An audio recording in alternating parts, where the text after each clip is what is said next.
Would you like to know how I made these awesome looking banana muffins? Stay tuned. Good morning. I woke up bright-eyed and bushy-tailed this morning, which is fabulous for me. I just realized one of our clocks is off. Oh, it just stopped running. I guess I need to change the battery. So I thought I would use the bananas, and you see the bananas are perfectly fine inside. They're all kind of gnarly looking on the outside, and I had 6. I have 3 in there, so I'm going to make banana muffins this morning. That way we have them for the weekend, and then maybe Monday and Tuesday for breakfast. So this is a recipe from allrecipes.com, and the cool thing about the online recipe is that you can adjust it to however many you want. If you want to make 6, all you have to do is put in 6 servings and it will readjust all the ingredients. The same token, if you're making enough for, let's say, a bake sale or something to bring into the classroom for your kids, you can adjust it to 24. So the standard or the non-adjusted recipes for 10, which seems kind of odd, but when I changed it to 12, I could see where the increments or the ingredients were odd measurements. So change it back to 10. That's okay. So there'll be 2 of my muffin pans that will be empty. No big deal. So what it calls for is 1.5 cups of all-purpose flour, which is what I have right here. That's what you'll need. 1 teaspoon of baking soda in the box. 1 teaspoon of baking powder. You'll also need 1 egg. What am I doing with my... I'm reading the recipe on my phone. You'll need... And the cool thing is when you're doing it online, you can check off what you've already added in case you get interrupted like I often do. So 1.5 cups of flour, 1 teaspoon of baking soda, 1 teaspoon of baking powder, 1/2 teaspoon of salt, and I have my little teaspoon, 3 bananas mashed, which I will do that, 3/4 cup of white sugar, I just picked that up, 1 egg lightly beaten, and there's a green one today, 1/3 cup melted butter, which I will put in a heat-proof dish to put in the microwave for a few seconds, 1/3 cup packed brown sugar, 2 tablespoons of all-purpose flour, and that's for the topping, 1/8 teaspoon of ground cinnamon, and 1 tablespoon of butter. So the 2 tablespoons of flour, 1/8 teaspoon cinnamon, and the 1 tablespoon of butter make a topping. And can I just say, these look fabulous. So let's see what they look like. This is all you really need. That's it. I'm going to actually line my muffin pans because I don't want to spray them. I find that it's just easier on the go as well. That way they're almost kind of encapsulated. Probably can grab one out the door. I can grab one and go into my office with my coffee. So there you go. I'm going to combine the wet and the dry. Let me just read you the full recipe. It's really easy. Preheat oven 375 Fahrenheit or 190 Celsius. And I have it preheating at 375. I believe it's already come to temperature. Lightly grease 10 muffin cups or line with papers, which I'm going to line with papers. In a large bowl, mix together 1.5 cups of flour, baking soda, baking powder, and salt. In another, beat together bananas, sugar, egg, and melted butter. Stir the banana mixture in with the flour mixture just until moistened. Spoon batter into prepared muffin cups. I'm probably going to use a ice cream scooper. And in a small bowl, mix together the brown sugar, 2 tablespoons of flour, and cinnamon. Cut in 1 tablespoon of butter. So that 1 tablespoon of butter you do not melt. You leave at room temperature. And then mix it in, until the mixture resembles coarse cornmeal. Sprinkle over muffins. Bake in the oven, preheated oven, 18 to 20 minutes, or until a toothpick inserted into the center of the muffin comes clean. So that is exactly what I'm going to do, and I'll just kind of show you the steps along the way. So I have my bananas. I'm going to mash, and the egg is going to go in there. And then I will create my dry mixture in the other bowl. So in this bowl, I started out with 1 egg and I just lightly beaten it. Then I added the bananas and the sugar, and I'm going to mash it just with a regular fork. I'm not taking any fancy equipment.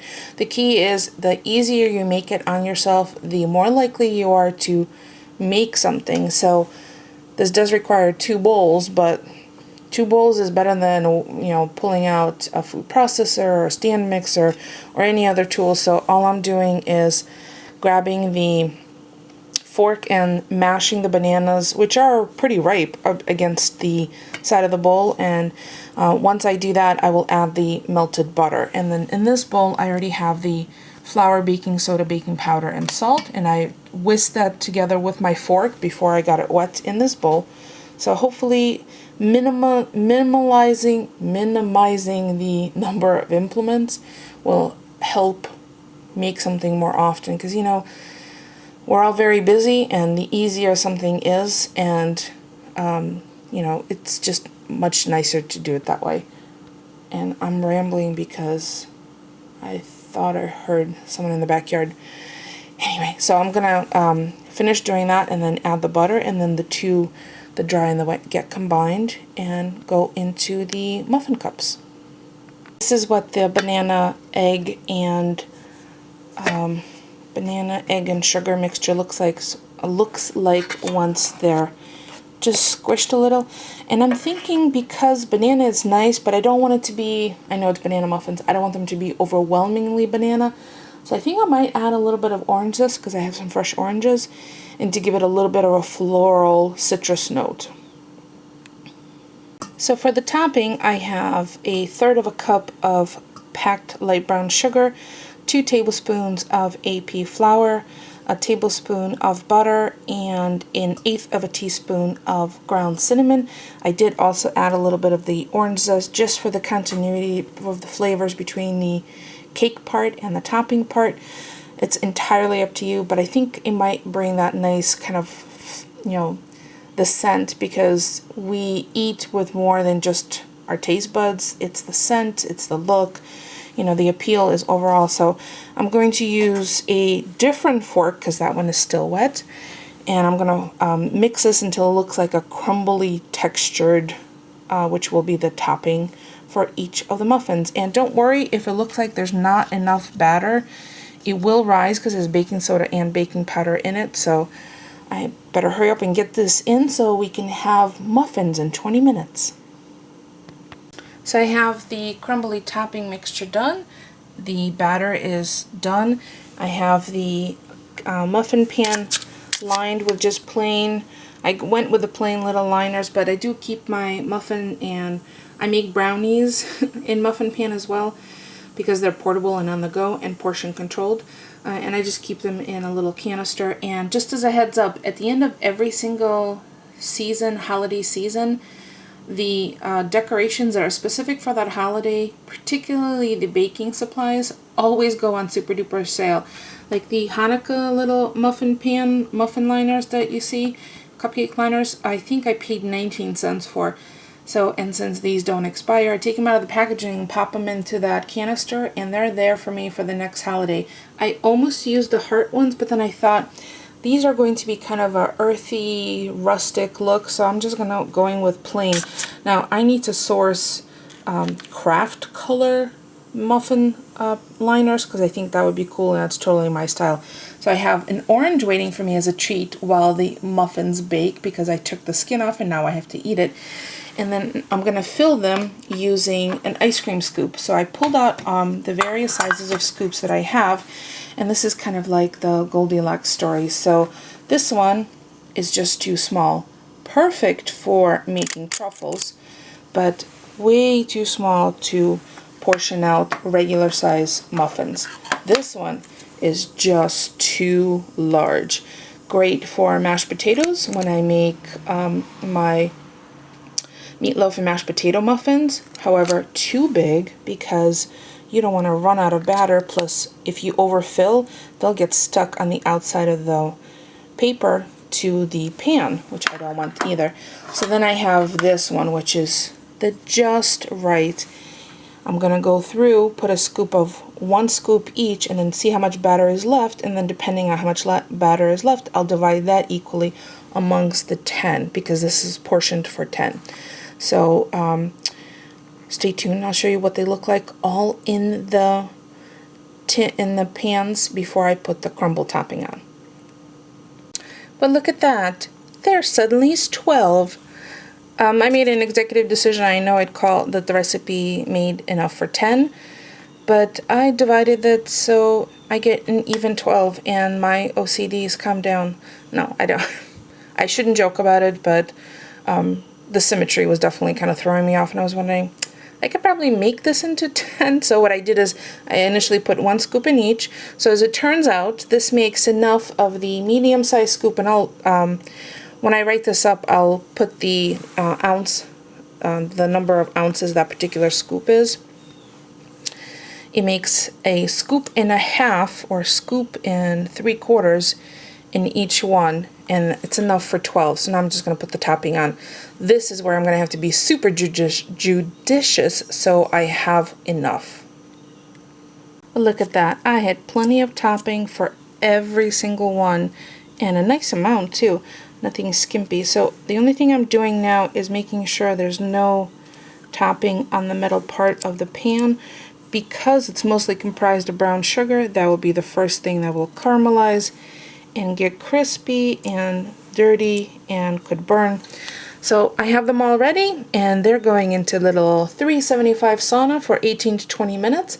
I'll set my timer on my cell to make sure to check in about 16 minutes to see how they're going, and I'll have a little wooden skewer ready to poke them to see if it comes out clear, without any batter stuck to it. So there you go. Not too shabby, right? They look pretty even now, but hopefully they look gorgeous when they come out of the oven. Nothing a little steam doesn't hurt, right?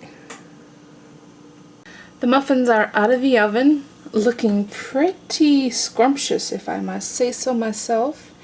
And I'm just going to let them cool off a little bit, but actually let's take one with us and cut into it. I think they're cool enough to be cut into now. So as you can see, the crumbly topping made this like lacy, crispy. Well, let's taste it. See what that. Oh my god. Sorry. I know, better than talk with my mouth full. But that is like a brown sugar crispy twill cookie. So good. So let's see how the moisture level is. As you see, I haven't even eaten my orange yet.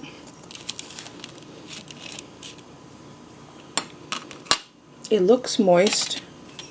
It's a nice even distribution of ingredients.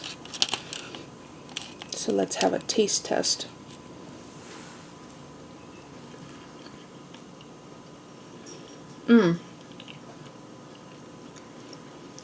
Love the addition of the little orange zest. It comes through very floral, very vibrant. It adds another element to the banana muffin. The muffin itself is spectacular. Easy ingredients, fresh on hand, definitely banana flavor.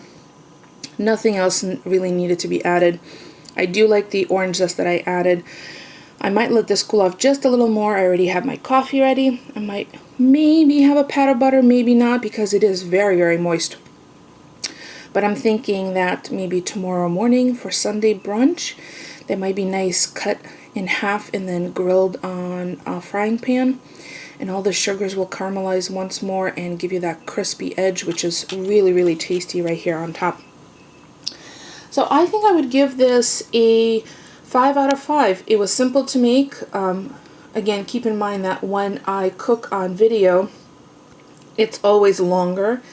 Ordinarily, if you don't have a camera, with you and you're documenting every step, it'll take you maybe half an hour from start to finish, because the cook time was exactly 18 minutes in my particular oven, and I have mine pretty calibrated pretty evenly. I put in the middle of the oven in that 12 muffin pan, and that is from Wilton. I've had that for forever. Very, very tasty. These will be a nice even snack. So I'm going to go enjoy this with my cup of coffee. As always, don't forget to thumbs up. It's free for you and it helps me out. I'll post a link to the recipe in the description, as well as some close-up photographs on my blog for anyone who wants to follow me there. If you already follow me on Instagram, then you will have already seen this muffin because it's made an appearance there already. So I'll include all the links to all my social media romps links to in the description below. Feel free to share or favorite if you want to make them because they're so easy and quick, really quick. I don't know if I would make this first thing in the morning on a weekday, but it's a nice weekend kind of thing. Now we have muffins for pretty much most of the week, and I will keep them in a hermetically sealed container probably after tomorrow, and then I will refrigerate them in order to not have them spoil because it does have real butter in it. Well, that's it for now. If you have any questions, feel free to leave the comments below. And as always, thank you so much for watching.